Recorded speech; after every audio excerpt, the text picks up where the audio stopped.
What is going on, everybody? Welcome to the BizDad Podcast. Today, I am stoked to talk to Kyle Fraser.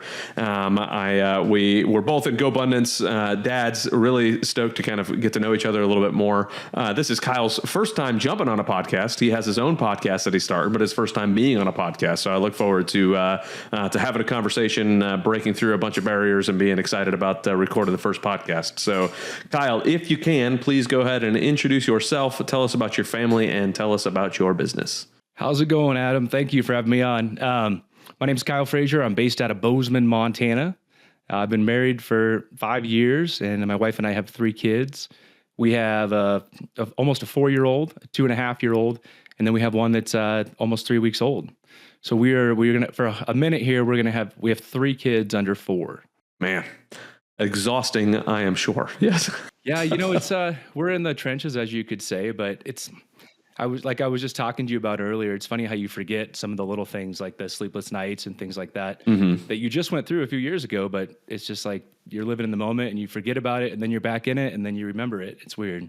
Yeah, for sure. But I tell you what, the highs are super high, and it's super exciting when everybody like freaks out about that third kid coming in, and they're like, oh, I don't know what I'm going to do. And for me, all I did was see now, I do have more love in there that I didn't know I have. And B, like I get to now see and share and enjoy the love that my kids have with each other and what they get to do and experience with each other. And it's just so cool to watch how that works. And it just adds so much more to the enjoyment of the family. Yeah, I know what you're saying. It's interesting because when I talk to my friends that have 2 kids, and like, oh, they're like always like, congratulations, you guys had your 3rd. Like, that's so awesome. And then you're like, you guys should have one more too. And it's like, for so many people, it's the quickest no you've ever heard. It's like, yes. Oh no, not us. Yeah. But I don't think there's anyone when they're older, anyone I've talked to that's older, nobody wishes they had less kids. Yeah. It's not easier to have more kids, but I think there's just more fulfillment, more love, more joy as you go through life, like the bigger the family you have. Welcome to the BizDad Podcast, where we dive into the melding of fathership and entrepreneurship with your host, the original BizDad himself, Adam Labar. Adam is a Christian, a former Air Force officer, a dad to 3 amazing kids, a coach, a real estate investor, and a business owner. On this podcast, he'll explore the unique journeys of amazing dads who are striving for greatness in both business and family. So whether you're a dad who is an aspiring entrepreneur, a seasoned business owner, or simply a man striving to be a better dad, get ready as the BizDad brings you conversations to inspire, challenge, and equip you to be a better dad and entrepreneur. And now, here's Adam. Like just thinking about all the phenomenal experiences you had with 1 kid, and then like double that up to 2, and then triple that up to 3, and I feel like it's more exponential than it is just doubling and tripling. Like it's so much fun to watch it. And like I was telling you before we started recording, I wish I could have 7, but you still can. Yeah, I guess. Like my son the other day, my 10-year-old, he was we were sitting somewhere, we were driving in the car. Somebody looked at me and said, "Daddy, I think I want another little sister or brother." And I was like, well, you're going to have to talk to the man upstairs about that one. Like, we're going to need mom and then some other people too. Yeah. Exactly. Just keep planting seeds and we'll see how it goes. But anyways, tell me a little bit also, I know you have a W-2, you're full-time working in a W-2, but you invest on the side, you do some business stuff on the side while being a dad. It sounds like you are very bored, just like me. You don't have a whole lot going on at all. So, but tell me a little bit about the business side of life. Yeah, so thanks for asking. So I have been in medical device sales for 13 or 14 years now. I've worked for startup companies that have been bought in. I've worked for Stryker, Medtronic, Abbott, diagnostics. And so I've always been in for the last 13 years or so, a W-2 job that's involved in medical device sales. With some of these other similar type jobs, right, you find yourself with some extra money and a need for some tax advantage stuff. And so years ago, we started looking at real estate.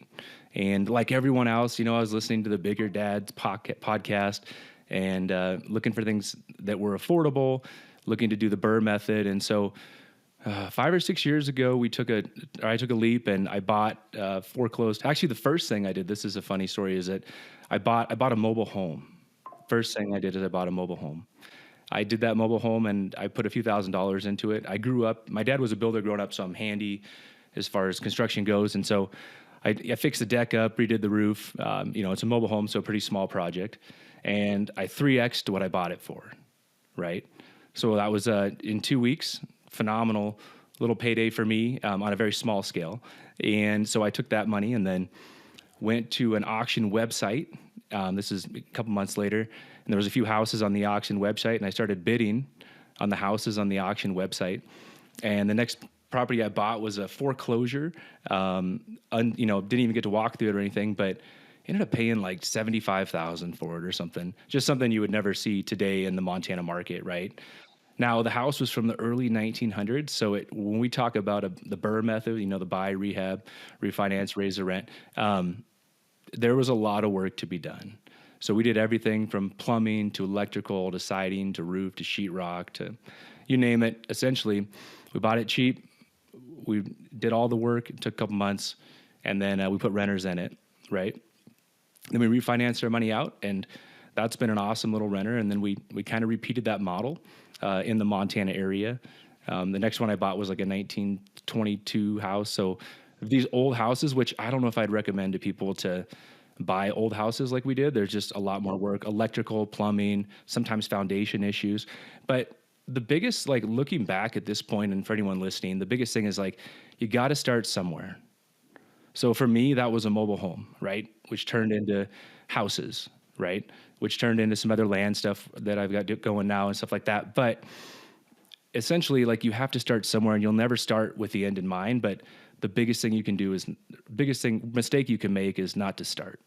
Yeah, I tell people there is no substitution for execution. Like you can go and get all the education you want, but if you don't execute and jump in, then it doesn't matter. Like you're not gonna succeed by getting educated. You're gonna succeed by executing and jumping in there and doing it. So yeah, the life definitely rewards action, right? And that's the biggest. Like looking back, I'm like, man, what if I would have been like, oh, that deal doesn't look perfect, or maybe that's not the right one, or let's wait for a 12-plex that's affordable to buy or something. Like, really, it's just starting somewhere. I'm in the middle of trying to buy a business right now, which is a little bit different than buying real estate. I'm like, I've got all this other stuff, and I'm like, but look, in the grand scheme of things, what I have to do is just execute and go in and jump in, and I'm going to fail miserably at some things. I'm going to do excellent at other things, but the grand scheme of things, like, I can analyze as many deals or look at hundreds of deals, and until I actually buy one, it doesn't really matter. So, all right, let's talk about the size of business you're trying to buy, because then, like, that's for me, I'm wondering, right? Like, what's like your price range? This particular one, relatively speaking, is a smaller deal, right? It's 1.2 million is the asking price on the business.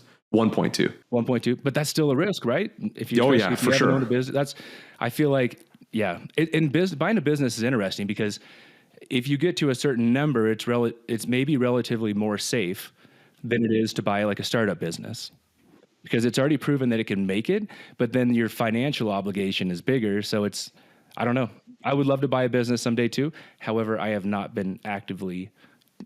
taken any action on it, is the way to say it. Well, I mean, you also have one or two other things going on in your life, right? So there's one of those things where you have to kind of figure out and balance what makes sense at what stage in your life you're at, and what you can actually pull off. So you don't want to buy a business at a point where you have zero bandwidth to be able to do anything with it, because then you're just going to lose your shirt.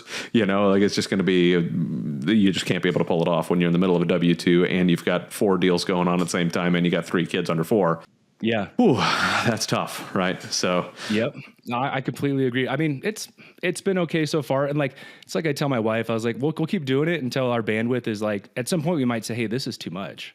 Like, we gotta cut something back or something like that, right? But it's working up until now, although we are 3 weeks into the newest edition. So we'll see. Ask me in a few months, right? Yes. Yeah. I mean, you don't look as exhausted as one might think you would be. So that's a plus, that's a plus. You keep yourself looking fresh. So yeah, we got the kids. We all slept in today a little bit. So that's good. Sometimes you have to be able to do that. So I want to rewind a little bit. So I want to go back to kind of you at the beginning stages, what it was like for you kind of growing up, right? So how did Kyle become a salesman for medical sales device or medical device sales and get you involved in all this stuff? Tell me a little bit about your dad, what it was like for you growing up, especially your dad, because this is a dad podcast, but both your parents. Let me get an idea of what it was like for you growing up. Yeah. So we grew up. Let's think. I'll go back to, well, originally I'm from Redding, California. So like a northern, way above Sacramento, just south of Oregon. And my dad was always a builder. He built houses, tons of houses, right?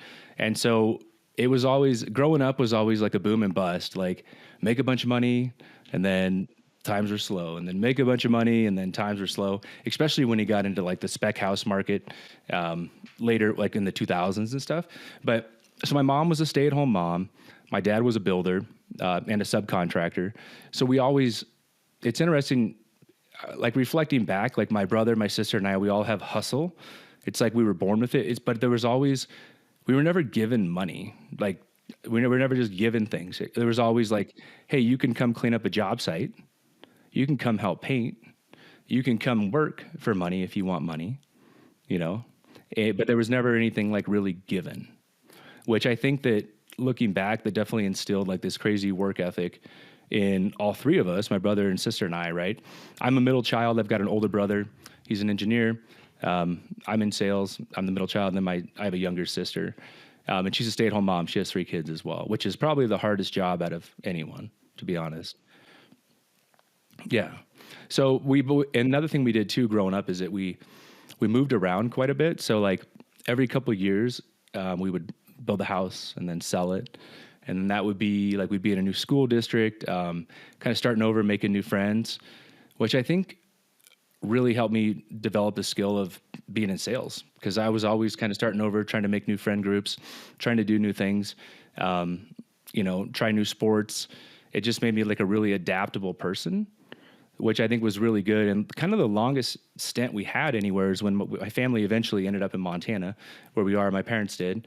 And we went to high school. We didn't, we still moved houses, but I was able to make and maintain the same friends growing up through high school and stuff, which was great. It's very similar to me. My dad was in the military, and then after he got out of the military, he bounced around and did a few different jobs before he became a correction officer. And there was only one school. I went to probably 7, 8 different schools, and only one of them for more than 3 years. So, and that was thankfully when I was graduating high school. So I had some of those, those friendships there at the end that made it still till today, actually. So, but yeah, completely understand where you're coming from. Yeah, it's interesting because, okay, let me ask you this. Does it make you want to raise your kids in the same house and have them be able to come back, from college to the room they grew up in? Like, because I never had that, and I'm guessing you didn't either.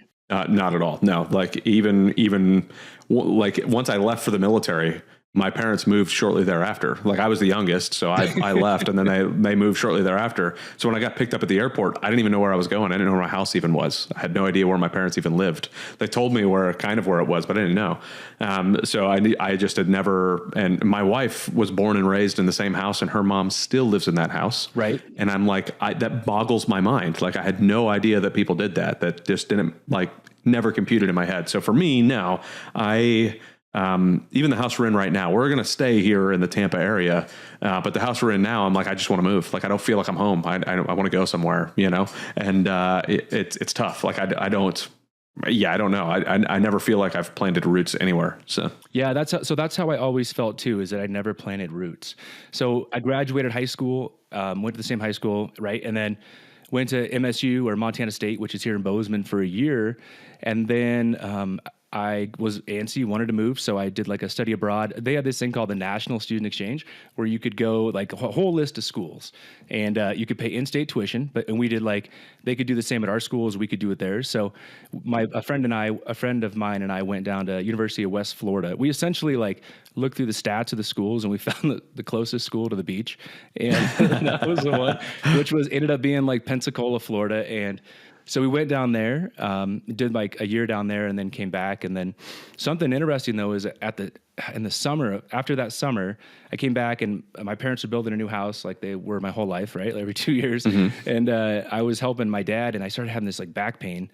couldn't figure out what it was. I thought I had like slipped a disc or something weird, And so we went into the chiropractor and he was like, hey, look, you got to go into the hospital. Like something's not right. So I ended up this is when I was 20 years old. And I remember it because on my August 2nd was my birthday, but my 20th birthday, I ended up having this like neurosurgery because I had a spinal tumor, right? And they didn't know if it was like cancerous, if I'd be paralyzed, like it was in the middle of my back, like all this crazy stuff. So I went from going to college and doing these things, and then I went to took a semester off college, had spine and neurosurgery. And this was, for me, was a pretty big turning point in my life because my parents always like we went to Mexico once, we went to Hawaii once. We didn't do a lot of vacations and stuff, but I was always like, I loved watching National Geographic. Like I loved the world, but I hadn't seen much of it. Right. And so I was like, all right, if everything works out from the spine surgery and I don't have any issues and I'm still like have the gift of being able to walk, right? All those things that we take for granted every day. I was like, I'm going to go travel the world. And so the first thing I did is I signed up for a study abroad and then did a study abroad in South America and like traveled through South America and just like really started scratching that itch, because what it made me realize is time is so limited. Like things can change in a minute, And so that was like a huge turning point for me. So yeah, so that, and then I came back, finished college. And then I worked in finance in 2009, which was like the worst time in the world. Wonderful time. Yeah, I had a business finance degree, which is, I wouldn't change it. Like I'm still pretty good with numbers. And so I'm happy I have that and understanding like business and things like that. But I went back and I was like, all right, like the economy's crap. Like, what am I going to do? And I did a year of post-grad pre-med. So I came back, went to school for another year. So I was like, I'm going to go to dental school or try to be a PA, right? Or something stable, right? That pays decent. And then there was people I knew that worked in medical device sales. And essentially they were like, look, like you don't need to go to more school. Like you can make pretty good money doing medical device sales. And I was essentially burned out on school. And I was in all these classes with these like 18-year-old kids, and I was like coming back through for the second time. And I was like, oh, I can't. I probably could have stuck it out, but like I just went into medical device sales. Nice. Yeah. And that got me down to Scottsdale, Arizona for years and got me back to Montana. I worked for a startup that got bought and some things like that. So it's been like a really interesting ride. And I'm fortunate, right, to have it's a good job. So I feel very fortunate. And you never know where, to your point, when you realize at that point that life is short and you don't know what you don't know and you don't know what's coming tomorrow, just go with what you know today and what you want to do and go for it. And, if God calls you somewhere else or if, okay, we'll go somewhere else. I'll do something else. No big deal, and be able to have that flexibility and joy in your life and what you're chasing. I think that's a phenomenal way to go. And I completely understand that going back to school with 18-year-olds, I had. And when I was in the military, I did a little bit of school, but then once I left, I went back to college at like 25 or something like that, sitting down with all these 18-year-olds that had never left the county that they were born in. Yeah. And I'm like, you guys have all these opinions that are based on zero information whatsoever. And I don't understand. Like I couldn't handle it very much. I hated college with a passion. So it was rough. Yeah. Yeah. It was terrible. I remember like I would get put in these like group projects and like organic chemistry and stuff, and like some of these kids like wouldn't do their part of the project, but it was like a group grade, and I was coming back as like in my mid-20s, and like these kids are 18, just like, hey, I didn't do my portion, and you're like, are you kidding me? Like my grade matters right now. Yeah. Yep. That happened multiple times. I specifically remember it in a psychology class, and I was like, what is happening? And my instructor was like a professor or whatever they're called. She was like, totally get it. Like on the one-on-one, she's like, I understand what happened. It's okay. It's not going to affect your grade. Totally get it. I was like, all right, well, I tried, but it did not help. I was already short-tempered and an angry, one of those angry veterans for a little while. Nice. And like, it just took me, like the college was not where I should have gone right after getting out of the military. I should have taken some time away. Maybe traveled South America like you did. That might have helped me. But I was listening to another podcast, and David Osborne was on there, and he was just talking about the. Since then, let me backtrack for a second here. But since then, like when I was in college, after college, before I went and worked, I actually traveled all of like Europe and stuff with a friend. So I added like more travel in there, and like what I realized is that you're shaped by like your environment and your experiences, right? So if you feel stuck or unmotivated or anything like that, just experience something new. And sometimes, like for me, my favorite thing is like I love going somewhere new, seeing a new place. Yeah, I'm in the same boat. My kids have traveled to 8 different countries, and I want them to see a whole lot more. I want to be all over the place, do all sorts of stuff. And that's what kills me when people are like, oh, well, when you have more kids, you can't travel. It's like nonsense. You can choose not to travel because you think it's going to be difficult, but it doesn't mean you can't travel. You can go out and have fun with your kids and go travel places and do things. Like it's possible. I promise you. And you're going to teach your kids to do the same thing, like to go out and explore and learn and grow and like, what the heck? I would venture to guess that you traveling all over the place, ish, right? I mean, moving all over the place, I should say, led to your, wanderlust, your desire to just go out there and go find some more places to go explore. And like, it just makes you happy. Same thing with me. Like I never want to plant. I want to be moving around and doing things and seeing new places and exploring new things. And why the heck not, Yeah. I just think like, if you're limited to your environment and let's say you go work your 9 to 5 every day and you're in your same group, like you could miss out on some really exciting opportunities that could come if you just venture out of your comfort zone, And I think that, and like my little kids haven't gone anywhere international yet, but we've done like San Diego and Hawaii and some other things, but we're going to take them all to Costa Rica. My 40th birthday is coming up in August. We're going to go down to Costa Rica with the kids. It'll be the first international trip for them. And we're excited. I mean, we want it to be, that's like something my childhood didn't have, was a lot of international travel. And so I want to make sure I expose my kids to international travel so they can see what poverty looks like, so they can see what the rest of the world looks like and not just be in this silo, especially in Bozeman, Montana, right? We're pretty like, I don't know, vanilla, I guess would be a good way to say, like the whole, like, it's like a mountain town, a mountain ski town, right? Like, let me see. One of my sons is here joining me. What's up, buddy? Who do we got? This is Rock. Oh, you want to say hi, buddy? Hi, bud. How old are you? He said, how old are you? 6. Yeah, let me give you a headphone. 6 years old. What do you like to do? What's your favorite thing to do? Climb a tree. I don't really climb any other trees except one specific tree. It's a good tree for climbing? Yeah. It's very easy and you can see straight through because it has almost nothing except moss. How high up are you climbing? Not very high. Almost to the top of that tree. That's probably, 20 feet or so? Yeah. Higher than the roof of the house, right? No. Yeah, it's about the same as the roof of the house, maybe. No. No, you don't think so? No. Well, you've been on the roof, so you would know. Fair enough. Well, How about the four-wheeler? Do you like riding the four-wheeler? Yeah. Or your dirt bike? Yeah. Yeah. I love it. I had four-wheelers and dirt bikes growing up, too. They're fun toys. It's a lot of fun, huh? All right, you had a question. Is it about school? No. I'm done for the day. You're done for the day? High five. All right, what's your question, bud? I was going to ask you if I could watch something. Educational, absolutely. All right, love you, buddy. I'm going to keep talking, okay? Okay. You say see you later? Good to meet you, bud. He said, good to meet you, bud. No, you don't want to say you too, sir? You too. My brother always would. They never had. They didn't do cable or anything growing up, but my brother and his kids didn't. But he would. They could watch PBS. Like that was like talking about educational, right? Yeah. And they would just like the kids would be like, "Yes, PBS!" They would just scream like so excited. And I'm like, "Oh man, now there's like Netflix. There's so much. Yeah. So many kids. It's insane. Yeah. And so many of them are garbage too. So you got to be super careful about what, it's so hard because I want to review everything that they're looking at, because there is so much stuff that gets put into shows these days that I don't think is appropriate.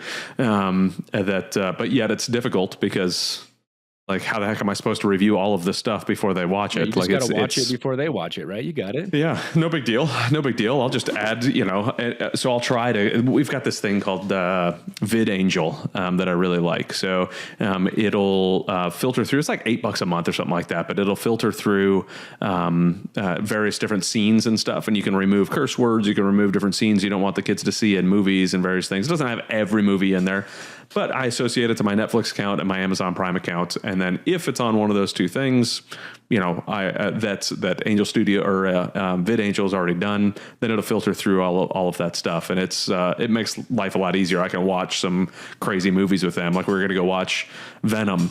Not exactly the best for my 6-year-old, for Rourke, right? But yet with VidAngel, it'll get rid of a lot of the stuff that I don't want them hearing or seeing, so they can still enjoy the movie and we can have some fun with it, but they don't have to see everything. So I love it, man. We have a really hard time with that right now. As far as like, if we don't want to watch like some kids like Gabby Cat or Miss Rachel, like some like or Coco Melon, right? Like if we want to watch a show like that, which is what they want to watch, we're like, hey, let's watch a family show. So you try to find something on Netflix or Amazon Prime that's a family show, but the next thing you know, there's like a curse word being dropped, or like there's like a violent scene, and you're like, all right, never mind. And like, so I'll have to check out this VidAngel thing and see what it is. Yeah. Yeah, for sure. I should totally like try to get them to sponsor, because I like the 5th time I've mentioned them on here. But no, I'm not sponsored or anything. It's just a great product. I really like it. Again, it doesn't have everything on there, but yet it's still pretty solid. And you can go line by line and say, nope, that one don't listen. Yes, that one they can hear. No, that scene they can't. Yes, that scene they can. And it makes it super easy to kind of push through and be able to watch stuff together. I'll have to check it out. That sounds awesome. That's the first time I've heard of it. So, it's great. I'll take all the recommendations I can get, man, especially from someone who has older kids than me. Yeah, it's it's tough, because now like I have a 10-year-old and a 2-year-old, right? My little girl's going to be 2 next month.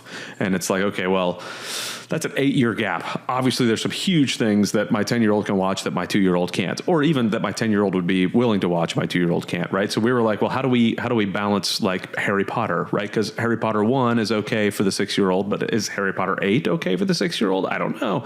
It is. We ended up doing it, but it just added more conversation. But I feel like my 6-year-old was exposed to a whole lot more than my 10-year-old, just because, well, when your brother's 4 years older than you, you end up seeing more things than my oldest did. But it's such a weird balance to try to figure out who gets what and all the stuff that goes along with it. So it's easy in your spare time, right? Just make sure they don't watch anything they're not supposed to. In all the extra time I have, I'll just go ahead and knock that out. Just one more thing for me to do, you know? Yep. All right. So you went through all of that stuff. You end up traveling all over the place. When did you jumped into the medical sales? Because I think you said a friend of yours told you should. Is that right? Yep, I knew it. Well, yeah, a guy I knew or a friend I knew was in medical sales, and it's actually a really hard thing to get into, which sounds crazy, but like I applied, and I just couldn't. It's like one of those, like you need experience. They won't hire you without experience, but you can't get experience till you get the job until somebody hires you. Yeah. Yeah. Mm-hmm. So it's a really hard niche to get into. So it took about a year to get into the medical device, and then once I broke in, it's been good. It's a really it's like I said, it's a lot of good companies to work for. I don't think it's like the good old days of medical device. I don't know if you're familiar with it, but it used to be like an extremely high paying job. Now it's just pretty good. Yeah. Okay. Is that insurance things changing, or what's caused that shift? Pricing pressure and transparency and hospital consolidation. Essentially, well, and insurance, right? What the insurance pays, everything became more connected with computer technology and pricing. Like hospitals more and more get the same price on implants. You can't charge one more than the other, right? You can based on volume sometimes, but it's not like it used to be.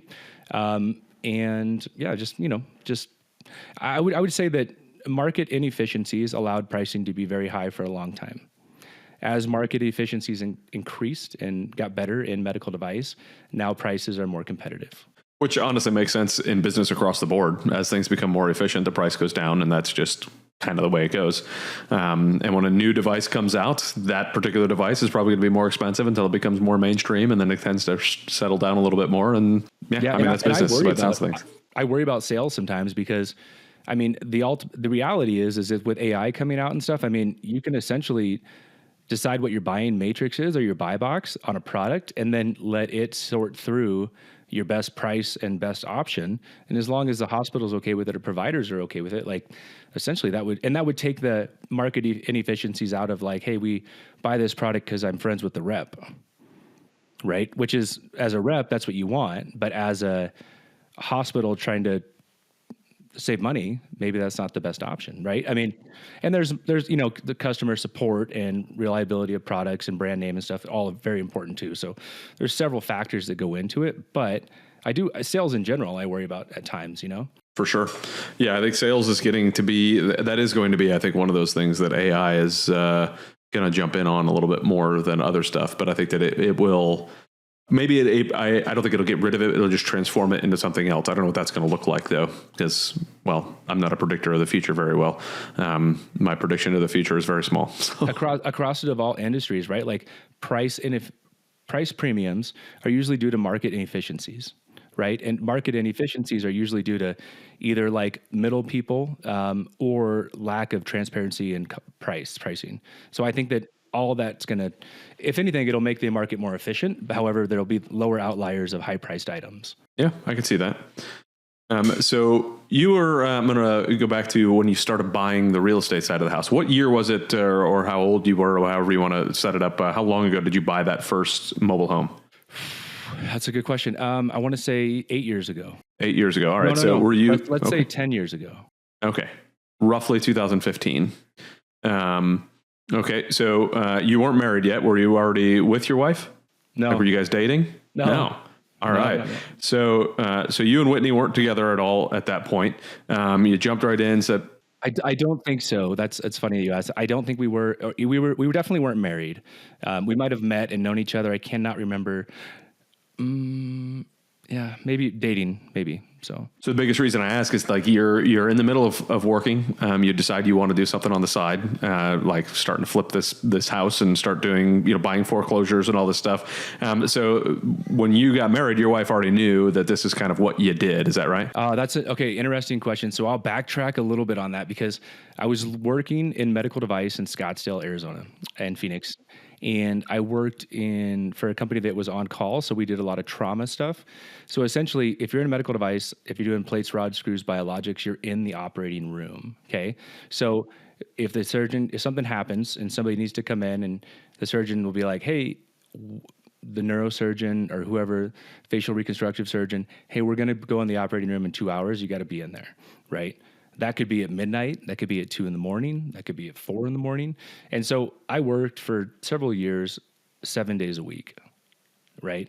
Doing that. And this was when I was in Arizona. And so I got to a point where I said, look, I can't, this is not conducive of the lifestyle that I want, right? Because you could be at dinner with your wife and get a call and have to leave. Like that was just normal, right? Like, you could try to go, like I didn't have kids at that time, but I don't know how you'd have kids and manage that schedule.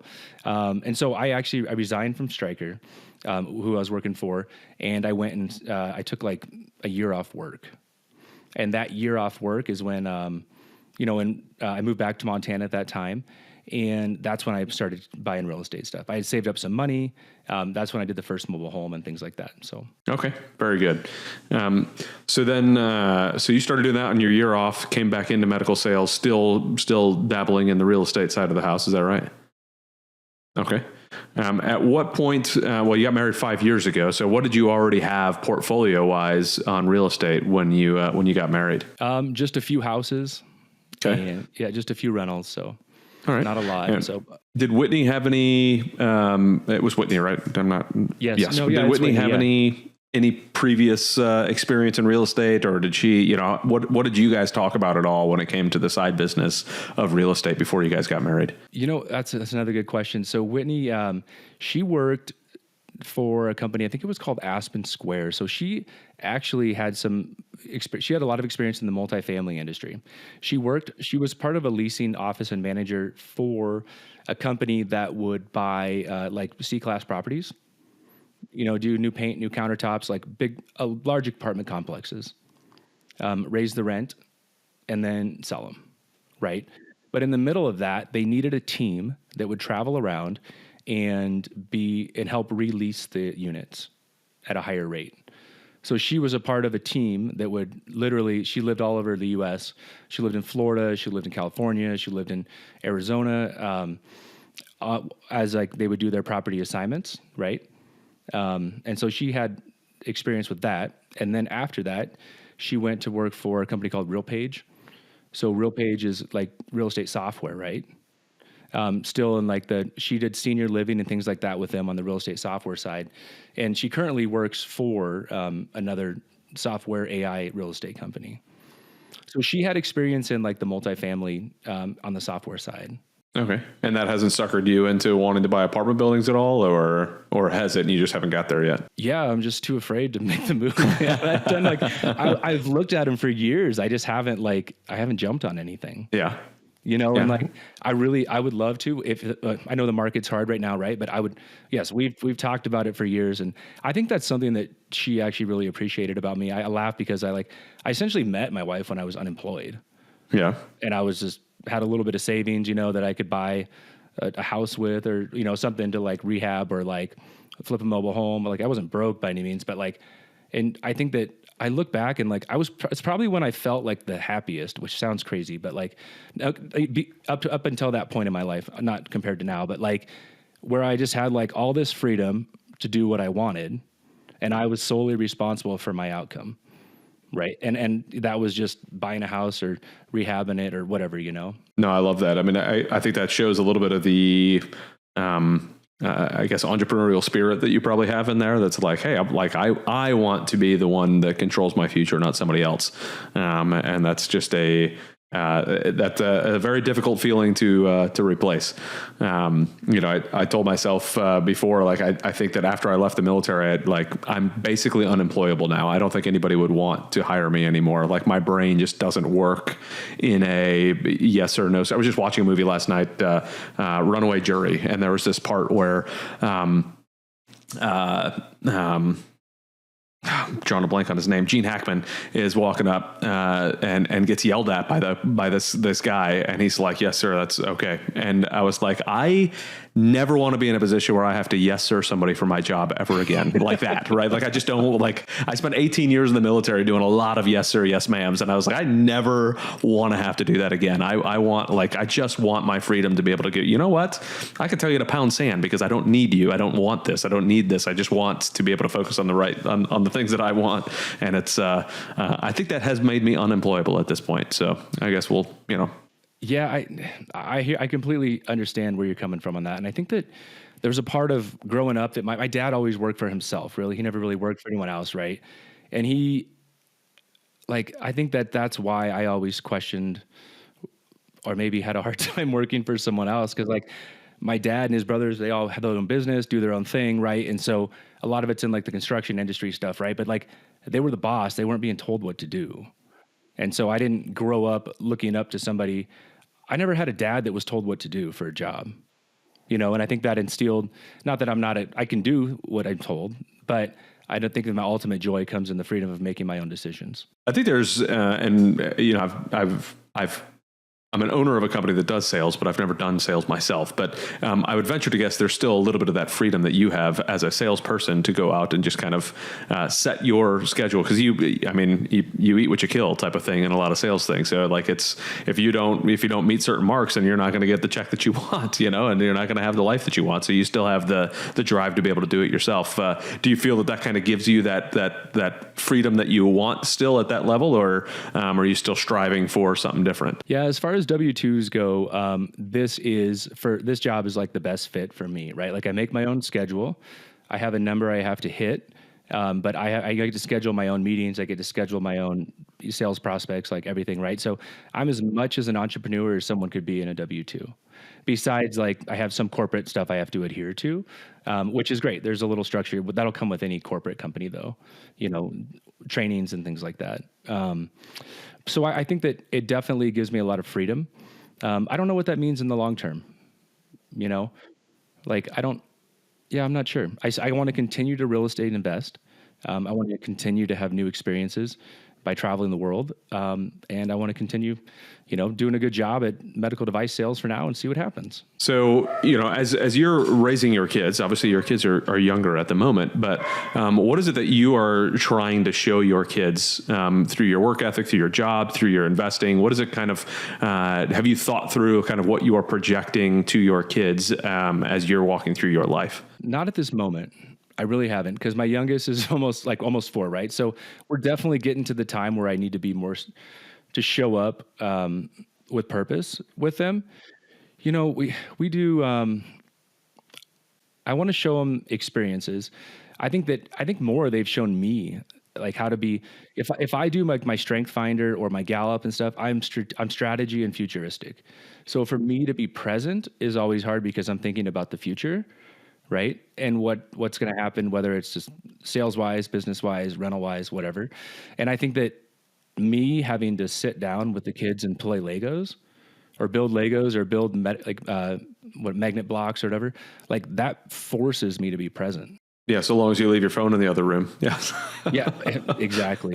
But that's what I love about it though, is like it forces me to be present. And we've gone through like the family core values, my wife and I, and so that's helped. We want community, we want adventure, we want experiences. There was really nothing tied to money about that. Like, obviously I want my kids to be financially secure, but I don't want them to worry about money, but I don't want them to think we can have whatever we want. Have you thought through kind of, because, it is hard to go on some adventures without the money, right? So have you thought about how you're going to talk to your kids about money and how you're going to, kind of show them what like, is money a tool? Is money something that you strive for? Is money something that you like? What are the kind of words or language or ideas that you have about how you're going to teach your kids about money? Oh, I haven't put too much thought into it. What we've done. Well, you're gonna today, I tell you what. I know, I love it. Well, the biggest thing we've done, honestly, is I've tried to I don't want them to know about money yet. Like, my oldest she's almost 4, and she knows what $1 is and has a piggy bank, right? And if we talk about hey, if you could save up and buy something, but then there's a huge side of me that's they have their whole life to worry about money. Let them be a kid till they're 8 or 9 or 10, or I don't know, until it really feels all right, their friends have money, they want to know about money, let's talk about money. Because once you learn about money and responsibility, you don't get to go back, And so I don't want to take that part of their little childhood away. Yes, we should talk about money, but I don't know when to do it. Do you have any advice on that? So I think that everything is you kind of want to say age dependent, but it's not really age dependent. It's kid dependent, right? Every kid is going to have their interest in a different thing, right? So, the way I've usually talked about it is I try to never say we can't afford that, right? Because first off, we probably can. Second off, I don't want it to sound like it's money as a limitation, right? It's more of a, hey, this is, we have to be wise with where we're spending our money. So hey, remember that vacation we went on, right?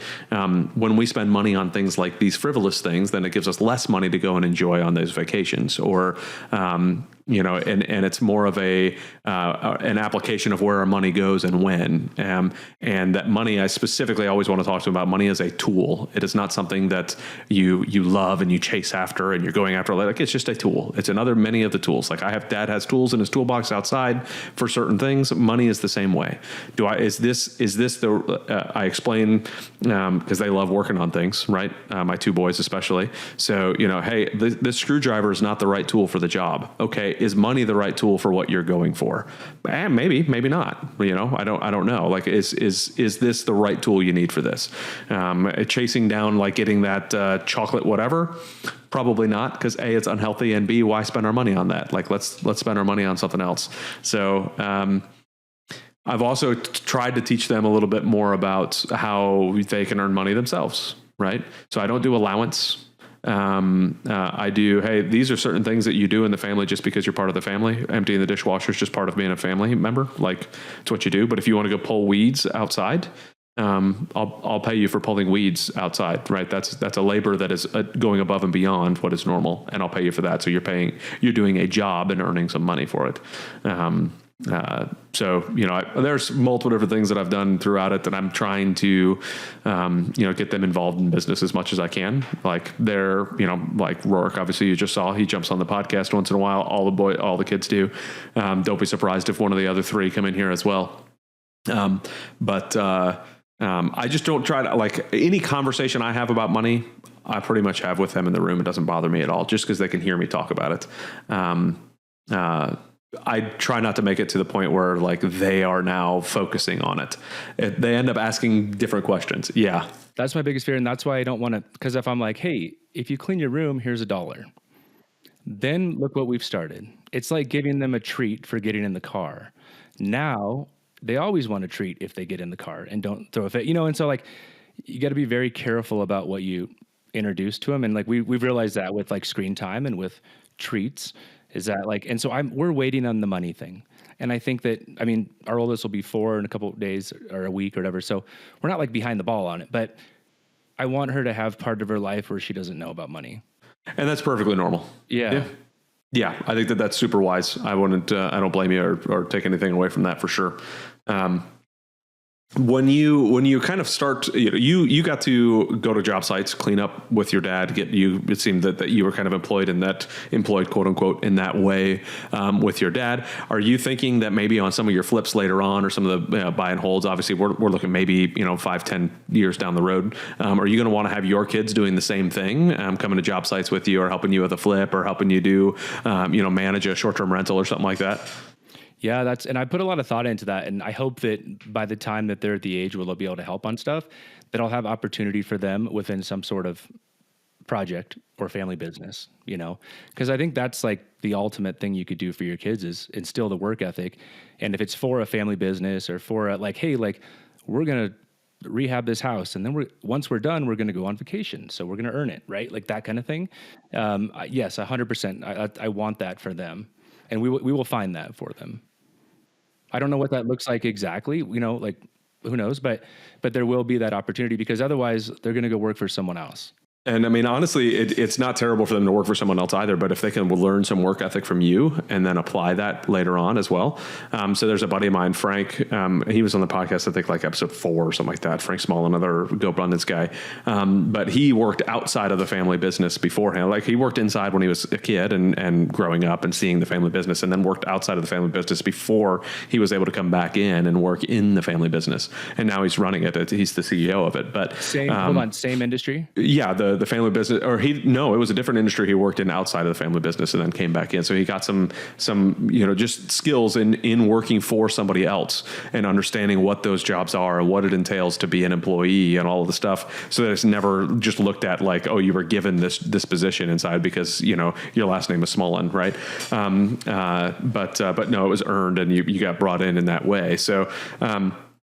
So I try to think through that and go, okay, what is it that as my kids are growing up? I mean, when he's, my oldest is 10, like I said, and in 2 years, maybe he'll be doing a little bit more inside of the business. Right now, he just kind of listens to some things and asks a bunch of questions and gets to read things and that. But as he grows up, he's going to learn even more and want to be involved even more. And I'm going to be paying him, for doing certain things, what is it that at 12 years old, he can't get a job, but he can certainly learn what it means to work in a business and earn a paycheck and earn some stuff. And then I can invest his money for him and help him kind of understand what that is and get some business deductions for me at the same side. Right. So, but I think that the involvement in showing them, what dad does and how it all kind of works in the real world, and how you can serve a customer really well, and how you can serve your employees really well. I think it's going to be super beneficial for my kids to understand and know.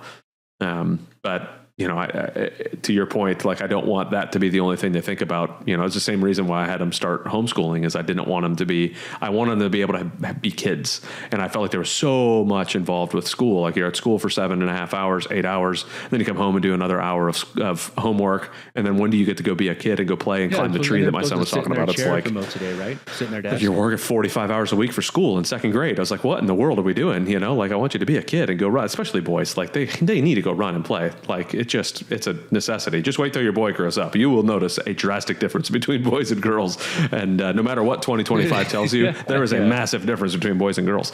But yeah, I don't know the right answer. I just know that I'm doing what I can to do what I think is the best to expose my kids in certain ways and kind of see where it goes. I don't know. Time will tell. Yeah, and we're not at the school age yet with ours, and so it's interesting because the reason I didn't want to raise a family in Arizona, I wanted to raise a family in Montana. So I married my wife's from Montana. Like I'm back in my hometown. I love it. And the reason I came back here is because I wanted to raise kids in this like outdoor, skiing, hiking, fly fishing, like outdoors kind of paradise place, which is what Bozeman is. And when I grew up here, all our schools were good. There were no issues. Like as the city grows, like any city, it's not like it's Bozeman's fault, but like, I don't know if the school systems are the same they were when I grew up. Chances are they're not. And I have a lot of friends that like have some issues with the school systems. And so we might be in the homeschool route as well. I don't know yet. Yeah. I think the homeschooling is phenomenal. I could do a whole other conversation with you on the side if you wanted to about homeschool as your kids get a little bit older and you decide on whether or not you want to do that. But, if for nothing else, then the fact that, and you talked about your love for travel. The last thing I want is the county to send me a letter that says that your kid's not been in school long enough this year. They're truant or whatever. And it's like, no, they're my kids, not yours. And I wanted to travel with them. So I'm going to go travel with them. So I get to go do road trips, and I get to go, jump on cruises when everybody else is in school and doing their thing. And I get to, teach them the way I want to teach them and expose them to what I want to expose them to. And don't have to worry about what teacher said what at school or what thing was taught to them that I didn't think was necessary or whatever. Right. So when you, as you're growing and as you're kind of working through all of this, how have you and your wife and your conversation changed over like, hey, this is what we want to do with real estate. This is how we want to kind of build our quote unquote side business, right? Do you guys talk a lot about that on where you want the growth to go and how you want to build that? Yeah, we had this conversation the other day, and like right now we've got some extra money we're looking to put somewhere, and like there's a huge part of me that just wants to put it in a high interest savings account and say, here's 20 years of a vacation and memories every year for our family. If all else fails, like not like some lavish vacation, but guaranteed at like some small interest rate that we'll have enough money for till the kids are out of high school, that every summer we can go on some sort of adventure. And we can look forward to it every year, and that'll give them the experiences. And so that's like literally a conversation we just had 2 days ago. Cause I was like, look, we can risk this and put it somewhere else. Or what if we just put it in a high interest savings account? And this is just our adventure money. So no matter what else happens, even if we can't buy new cars or do this or that, like we're going to have a lot of like really good family memories, And I think that and that just is because adventure and travel is like to my core. And that's how I want my kids to be.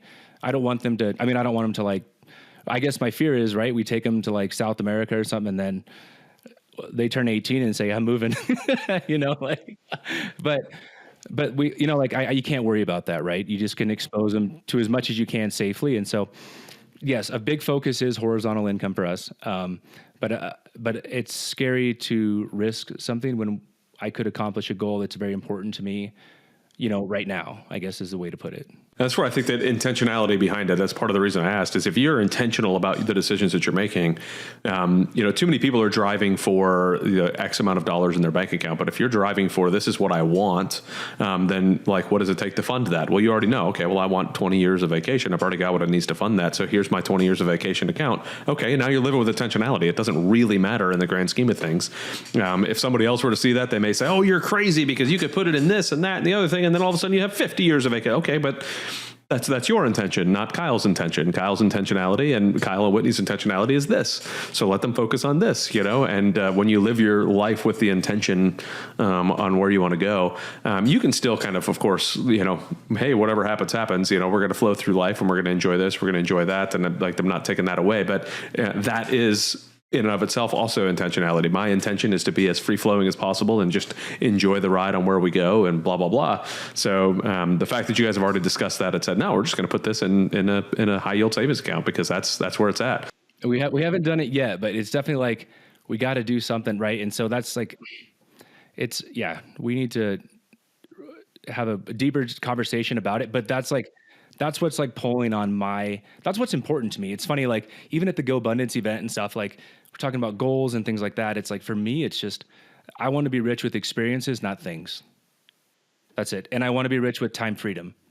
Okay. So in order to do that, you do need money. You need horizontal income or a large savings account, right? So you could take, maybe every 5 years you take a year off, and go have some grand adventure and then come back and grind it out again and then do it again, right? Or however you want to do it. I just think that money will get you the things you want, but make sure what the things you're getting aren't, make sure they're experiences. Yeah, I think like listening to the Tim Rhodes' outlook on a lot of that. So Tim Rhodes, for those listening, is one of the founders, the founders of Go Abundance. But while other folks were like still driving and striving for much like growing more and doing all this stuff, he's like, man, I kind of already have what I want. Like the lifestyle I want is funded by what I already have. So why why should I keep chasing? Why should I keep going? Like this was my intention, and now I get to give back, and I get to go. I think this year he had this winter season. By the time we were in Utah, he already had like 60 days on the mountain or something like that,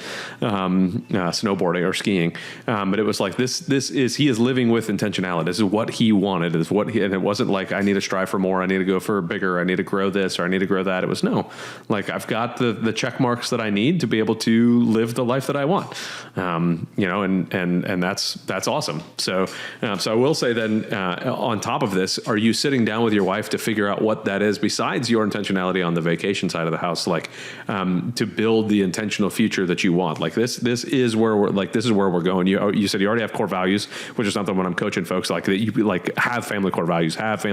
Like you need, like we have them in business all the time, but too many people fail to do it in their family, and make the decisions based off those core values. And you've had the conversation about what you want vacation wise, but how much are you intentional about the growth of your future? Do you have like a vivid vision that you've already built with your wife or anything like that for what your family looks like?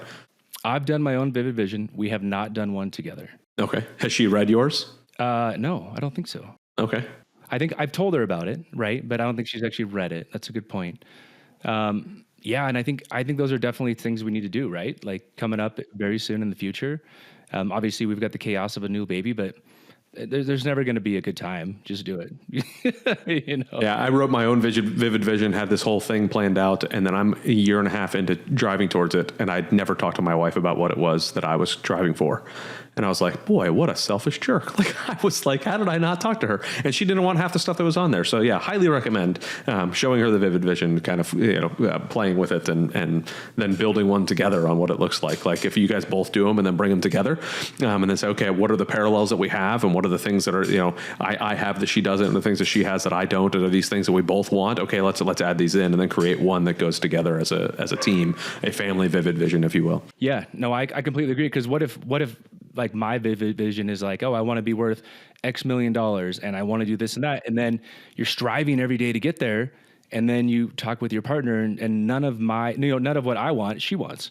So then there's going to be a huge disconnect on the day to day. Right. And so that's not the case with my wife and I, but like, I feel like that happens a lot. And, for me, it happened that way because I built my vivid vision based off of conversations I had with other like abundance guys and other investors and that type of thing. So I was like, oh yeah, you're right. I totally need to strive for all this stuff. And I was like, no, what do I actually want? I had to rewrite everything. Like, what is it that I want to see out of my family, out of my life? And then what does my wife want to see out of our family and her life? And then start to build all that together. So it's important to have a financial goal, right?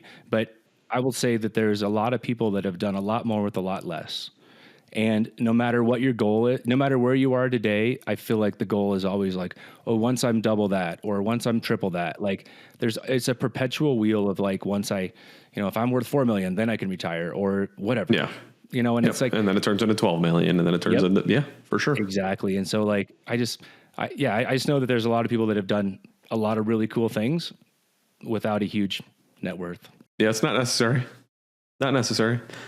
So are you guys stopping at 3 kids? Or you guys planning on having more? We are, after 3 weeks of the new baby, no, at this point, we're definitely stopping with 3. Okay. Right. I joke that I would love to have more. I just don't know. I mean, at this point, we're most likely stopping with 3. We're just happy they're healthy. At the end of the day, all three of our kids are healthy. Things are going good. So I feel like that's just a blessing these days. As long as, there's no birth defects or anything like that going on. And so we're super happy and content. We've got, 2 girls and a boy. So I think we're okay. Yep. It was the same way. I was the youngest and the only boy. So your family set up just like mine was. So we were born every 2 years apart, my 2 older sisters and I. So very similar to what you have going on. So were you very like emotionally intelligent and have a lot of empathy having 2 older sisters or no? I'd say that I was almost, I would almost just say I was emotional, right? Because I didn't, I mean, my dad worked a lot, so he wasn't around as much. So I didn't have like a masculine figure to really look at a lot of times. And when I did, it was mainly because I did something wrong. And that's when he would come in, right? So then it was like, oh man, like that was the view that I had. So I'd say I was rather emotional, especially in my first probably, 20 years of my life. Like it took me a long time to kind of realize that the emotional stability. And I think it was a lot to do with the fact that I was raised by my mom and two sisters for the most part, right? Like my dad was, right? I was just surrounded by women, and like I wasn't around anybody that was like, hey, you need to toughen this up, or this needs to strengthen up, or you need like this is how you need to do this or that. And I'm not saying that a man can't be in touch with their emotions by any means. That's not what I'm saying, but we do have to, especially if we're leading a family, we have to be. You have to be emotionally intelligent and emotionally secure with yourself to lead in a way that is representing that to your family, right? And it's tough. It took a long time for me, and then that emotion just turned into anger later on. So I got rid of the sadness and the crying, and it just turned into anger. And I was like, oh boy, this is also not healthy. Like I need to figure this balance out. No, it was it was interesting, you know. At what point did you get into self-development? You know, like where was the turning point for you? If you don't mind me asking. Getting married, I think, was really the biggest point, right? So, you know, that was 15 years ago. We got married, and I was kind of like, whoa, like I'm not just responsible for me anymore. Like, and I mean, my wife's an adult. She could take care of herself. But at the same point, it's like, no, I'm like, I come from a very, very Christian background, and like I'm supposed to lead my family and lead my family well. And if I can't lead myself well, how the heck am I supposed to lead my family well? So that was when I really started to kick in. And I was paycheck to paycheck very much until then. Anybody that's listened to this podcast more than once, they'll probably have heard me say all that before. But like I got married and my wife had a savings account and I didn't know what that was. And I was like, oh man, like why do you have a savings account? I've got $5 in my savings account because that's the minimum I have to have in it, right? So like I don't understand. Like it did not make any sense. And that's when I really started to go, oh, there's a different way to live than I'm living, and I didn't know that.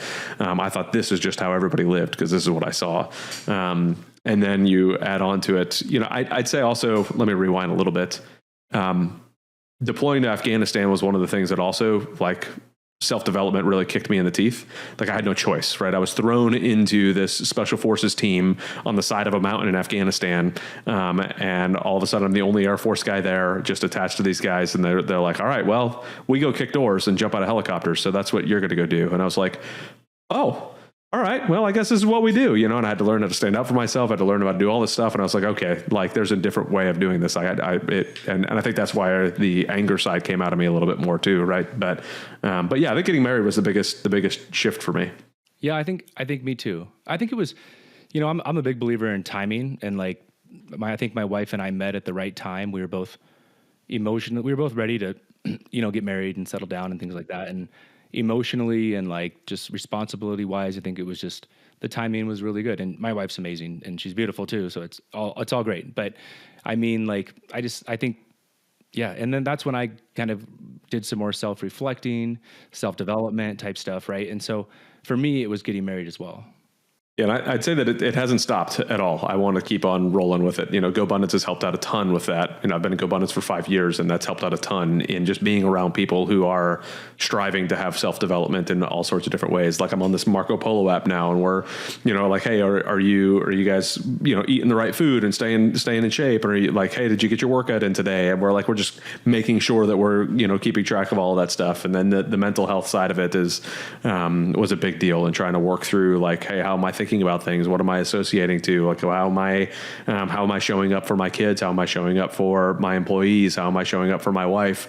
Yeah, it's exhausting, but man, oh man, do I live a much better mental life now than I ever have. Like I try to show up a whole lot better now than I ever used to. So. Yeah, I think, you know, half the battle is with kids or marriage or anything is just showing up, but the magic happens when you show up with intention. Yeah. Right. For sure. And so that's something that GoBundance has really taught me. I've only been in GoBundance for coming up on a year now, but I mean, just going to one of the events in Scottsdale, it was awesome, man. It was like, I told my wife, it was like somewhat life-changing, right? Mm-hmm. You're around a bunch of guys who don't have traditional jobs, who are very like there wasn't one single drink had in my group. Not that it mattered, but it wasn't like, oh, we're going to this event and we're going to get drunk or have fun. Like, it was like, what are your goals? What are you working on? What can I help you with?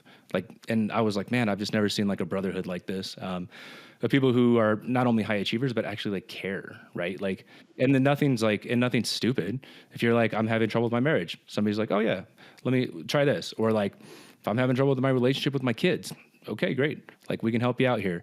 Like, so there wasn't like, it's not just like financially focused. It was like just life focused. Yeah. That's one of the reasons I love GoBundance so much, is it's not just about growing your business and your portfolio and your numbers. And it's like, no, there's so much more that we care about than just that, if anything, that's one of the when it's one of 7 things that you're discussing all the time, it's like, okay, yeah, I can manage that, having that balance in life and knowing that we're going for something else. But the downfall is our wives, I think some of the wives think that we're a part of a cult, right? Because they're like, what is going on? Like, you go out with these guys for 4 days at a time, and then all of a sudden you come back like this, wow, and like you're so excited and ready to go. So right. It's wonderful to get the wives together too and have them see kind of what's going on. It's wonderful. Is your wives part of Go Wives? Yeah, my wife's part of Go Wives, yeah.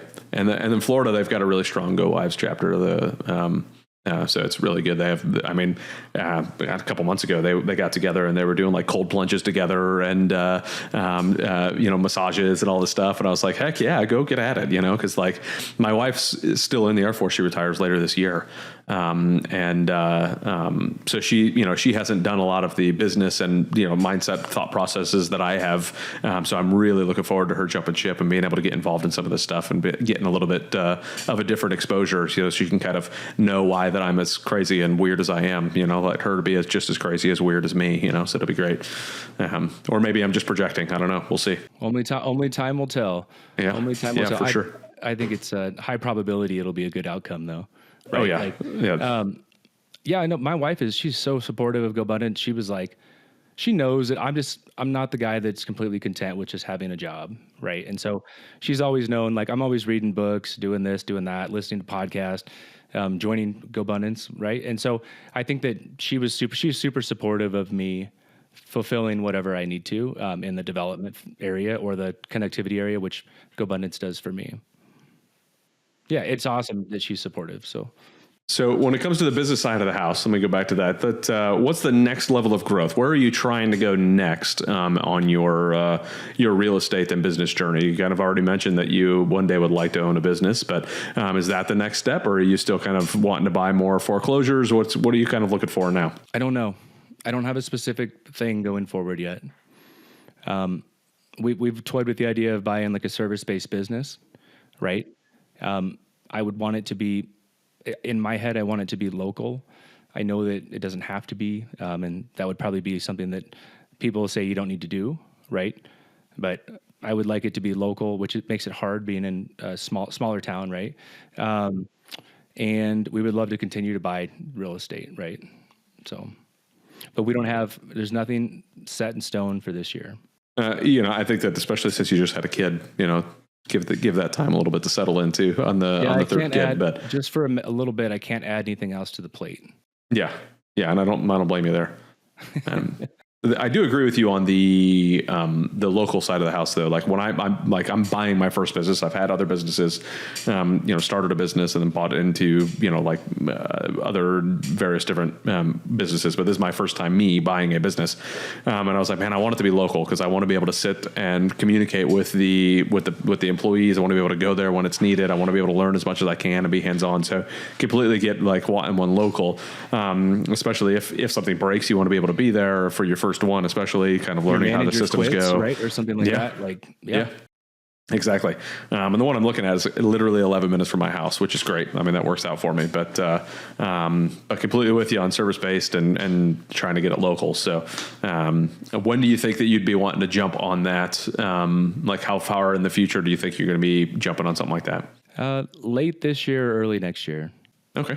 All right. So, I mean, still on your brain. 100%. I just, I look on BuyBiz and stuff like that. I don't know if you've connected any advice on that? Have you connected with brokers? Have you done that kind of thing or? Yeah. I mean, Biz Buy Sell and, what's the, Crexy or something? Cody. Well, I've done some of the Crexy stuff, but you don't really find many businesses on there, but, Cody Sanchez has her own now too. I can't remember what it is. But she's got one on there. So I've surfed around all of them, talked to multiple different brokers, finally got to one that I'm about to submit an offer on. So, I've been talking to the bank and go through all this stuff. So, I mean, honestly, it's just continuing, like narrow in what you want, really get focused on what you want in a business, whether it's, For me, I wanted either manufacturing or service-based, right? Something that AI is not going to take away, something that I really like the idea of manufacturing because I like to put my hands on something. I like to build stuff. I like my engineering brain likes to do all that type of stuff. So, building things always is nice for me. So this particular business I'm looking at is a manufacturing company. But narrow in what you want because there's a bajillion stuff. Like you'll get so many emails of this. You get so distracted by things. You're like, oh, well, I mean, I could totally own a flag mending company that is, does all the what's like, why should I look at a flag mending company, right? Something I just completely made up, but it's like, it's my yellow butterfly problem that I have. Like it's so distracted by the yellow butterfly flying by. It's like, oh, there's another email that said this cool business. I think I could learn that business. It gets exhausting. So just narrow your focus on what you want and then chase it down. Yeah. If we looked at, my skill set is sales, my wife's skill set is sales, right? So ideally, it would be some sort of service-based business that's been around for a long time that has a steady clientele that nobody's focused on expanding, right? Or old school like systems, right? So you get upgraded some more technology-friendly scheduling systems and management stuff, and then also implement outreach and sales to grow it, right? That would be in that some sort of service-based business. Yeah, that makes perfect sense. I like it. So keep narrowing that in, talk to your wife, figure out what you guys are going to do on the side, how you're going to manage it, all that. But it'll be fun to hear how that goes as you're raising a family and doing W-2s, both of you guys, and trying to grow a business. It's exciting times ahead for you. Yeah, really. I mean, we really just want to diversify, right? And so like, if we could buy a business and that brings in some money every year, and then our rentals bring in some money every year, and then our 401ks when we retire has some money every year. And then, the more things we can the more seeds we can plant, I think the more freedom we'll have in the future is the ultimate goal. So you have started a podcast, which I talked about at the very, very beginning of this conversation. What do you have in your podcast? What was kind of the impetus of you starting a podcast? Yeah, so I'm working on starting a podcast called Big Sky Dads Podcast. This podcast is really just for dads that want to level up and provide a community for dads. I've got friends that are counselors. I have friends that are doctors, and my friends that are doctors are like, look, there's this whole like void. And he's like, essentially they say, you don't know how many dads are on antidepressants right now because this whole like demasculized world and the role of the dad. And usually girls have bigger groups of like, they have book clubs and things like that, right? Or like the girls group stuff. But like a lot of guys, like they go to work and then they don't have a community, right? And so there's a huge need for dad community. And so we're hoping, and what I'm hoping is to help build a dad community through a podcast, right? Where we can interview experts on certain things like finance and sleep and relationships and marriage. And then at the same time, interview cool dads that are entrepreneurs or doing cool stuff that can provide advice for other dads. Like, hey, like this is what worked to help my kids with screen time. This is how we help my kids not be raised like brats, whatever, right? Like just tips and tricks in a community that something dads can just turn on while they're headed to work or whatever, just listen to a podcast, something interesting. And then at the same time of it, I've got my brother-in-law is a counselor, and he's been working on like a local men's meetup for the mental health side of it. And so that's been going a couple weeks now. And it's for dads. It's focused around dads, And so I just think we want to create community for dads. Very nice. And is that local men's meetup there in Big Sky too? Like is your in-laws there? In Montana. And, the Big Sky podcast, it's really just for dads looking to level up, but like I think that's how we can get a bigger outreach. So it's not, but then also do something on a local level. The ultimate like dream of it would be that we create a community that allows us to have people out to Big Sky in Bozeman, Montana, where we have fly fishing and skiing, and where we could do like a winter and a summer like dad's retreat. Right? Come do a workshop. Come hang out with other dads. Work on yourself like you would your business, and let's involve some outdoors with it as well. Yeah, we did a Fam Abundance trip out there to Big Sky, 2019, I think it was, summer of 2019. Oh, before my time. Or no, not 2019. It was 2000. I don't remember now because I didn't join until 2020. So somewhere around the 21, 22, something like that. But we were right out in Big Sky. We stayed at one of the spots down there. And like every time I walked out and looked at the mountains, I was like, this is awesome. Like I just would love to have a mountain house out there, a winter house. And just get up there in the mountains and go hunting elk and go hiking and go whatever. Like, it was so beautiful out there. So I think you're definitely in the right area of the country to attract some guys to come out and do some cool things. I love what you got going on. Yeah, thanks, man. We're early stages, but I'm just following my passion, and I think that it's something like, man, if we can help 100 dads, and that leads into helping 1,000 dads, and we'll see where it goes, like, let's just do a couple dads at a time and see what happens. Yeah, for sure. I mean, that's how it all starts. It all starts with one, right? Like, once you get one, keep on going. But the chasing with the passion side of the house is great, because then you don't have to necessarily have this huge business plan and intention and all this stuff. It's just like, no, I love this, so I'm going to go keep doing it, which is why I started this podcast as well. It's just, I love talking to dads who are out there trying to crush it and be better dads. So, it's fun for me. So I'm just going to keep on doing it until it's not fun anymore. And then when it's not fun anymore, then I'll stop. But for now, it's still fun. So until you have to answer to someone, then you'll say no. I'm not doing that crap anymore. I really hope that in the future we can collaborate and do something fun, like whether it's like a retreat type thing, or we organize some guys to come up to this area, or even down to your area, and do some workshop type stuff. I'm not super involved with Fan Abundance, but I do want to learn more about it. Yeah, I'll chat with you about it for sure. We could chat offline and just kind of go over kind of what the focus is and what do we do. And I think we've done 4 different Fan Abundance trips at this point. And my kids love it. Especially, I mean, we went to Tahoe and, like I said, Big Sky, and we've been out to Vermont and, I think Tahoe twice, but I mean, it's been a lot of fun. It's, the kids have enjoyed it. I've enjoyed it. When you talk about, everything that we do on our business side of the house, like, this is applying a lot of it to the family and teaching the kids how to communicate better. And, even fun things like, they created this, they just had to make up this thing that they were going to sell, and they had to get on stage and try to pitch it to the community, to the rest of the families, and be like, oh, this is what we're doing. And they all had a part in what was going on. And, there's still a joke that goes on. And this was last January of 24. My son was 5 at the time, I guess it would be. He had just turned 5. And one of the things that he had to go up there, and he was like, $2.99? Are you out of your mind? In the middle of the thing, right? So they'll still once in a while will run around and go, $2.99? Are you out of your mind?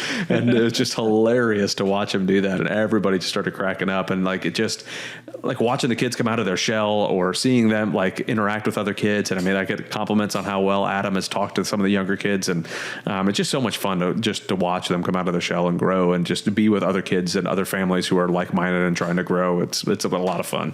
Right. And what incredible, like, learning experience for the kids too. They get to go on stage in front of people. Like, that's a huge thing, like, for a little kid, And so that's awesome. I love it. No, it was great. And I mean, we had, the very first one, Rourke was tiny, and wasn't able to do anything. And then the last one, Diana was tiny and not able to do anything, but it's, they each get to still do their own part in everything that's going on. And it's just, it's a lot of fun. So what age would you say your kid should be to go? I think they started making now a minimum age just to make it a little bit easier to kind of establish that. But honestly, I'd say probably 6. Maybe that's a good round way. Like, Rourke 6, and I mean, it worked even at 5, even 4 kind of worked. But when you start sitting down and trying to, some stuff just doesn't quite click. But I think that every kid kind of has their own way of dealing with it. Like, Rourke was pretty young when we did the Big Sky one, but he was with his older brother, and they were hanging out, learning how to start fires, and he loved it. He still had a great time. When he needed a break, he came over to me and he hung out with us, and it was no big deal. And people were okay with that, because it's families. Like, we all have the same goal and focus, is we just want to enjoy time with our families. So no big deal if if one of your kids needs to be with the parents at the time that it's supposed to be kids' time. Yeah, who cares? Like, have some fun with it. So, but I'd say probably 5 or 6 would be a good way to start that. Yeah. 3 weeks old is probably too young. 3 weeks, I mean, right on the border. They'll probably not be as involved as you want. Yeah. A little Go Abundance onesie on, it'll be good. It'll be solid. But Kyle, it was an absolute pleasure hanging out with you, getting to know you a little bit more, and having a great conversation with you. If folks are listening to this and they want to reach out to you for one reason or another, maybe they hear this and say, hey, I want to be on Kyle's podcast. I want to be a part of Kyle's community. What's the best way for folks to reach out to you? Big Sky Dads Just there's a webpage. Working on it now. It'll be set up soon. And then the other thing is you could do dadsbigsky@gmail.com if you want to reach out. Awesome. Was Big Sky Dads at Gmail already taken? Maybe. Yeah, it was. Man, oh man. So dadsbigsky at gmail.com. At gmail.com. All right. Yep. We'll have all of that in the show notes. Kyle, again, thank you so much for jumping on. Everybody listening, I appreciate you being here. Please reach out to Kyle. Obviously, if you're listening to this podcast, you are likely a dad who would love to listen to Kyle's podcast as well, as that starts to take form. So please reach out to him, sign up for his podcast. Kyle, again, thank you very much. Everybody listening, we'll see you on the next episode. Comment, like, subscribe, all that fun stuff, and we'll see everybody on the next one. Thanks, Adam. Thank you so much for listening to the BizDad Podcast. We hope you found some value in your time here with us, and we look forward to bringing you the next episode. If you've enjoyed today's show, please subscribe and share so you and your friends won't miss our upcoming episodes. Connect with us on Facebook, Instagram, LinkedIn, Twitter, and Rumble, where we continue these discussions and share more valuable content. Be the dad you know you need to be and run your business in a way you're proud to share with your kids. Keep crushing it.